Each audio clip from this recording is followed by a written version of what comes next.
የማይቻል የሚመስለው ሁሉ ከባድ መስሎ በሐሳብ ብቻ እንዳይቀር የፈራነው ሁሉ ጓጉተን ጥሩ ደረጃ ላይ ደርሶ ለማየት የምንጥርላቸውም ሁሉ ይቻላል፣ ይሆናል፣ ይሳካል። እኛ ብቻ ጤና እንሆን።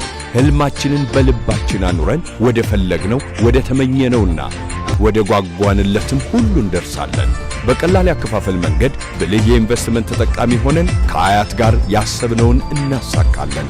እርሶም በአስገራሚ ጥራትና ፍጥነት በመገንባት ላይ ካለው የአያት ግራንድ ሞል አብዝተው የሚያተርፉባቸው ሱቆችና ዘመናዊ አፓርትመንቶችን በቀላል አከፋፈል በመግዛት ብልህ የኢንቨስትመንት ተጠቃሚ ይሆኑ።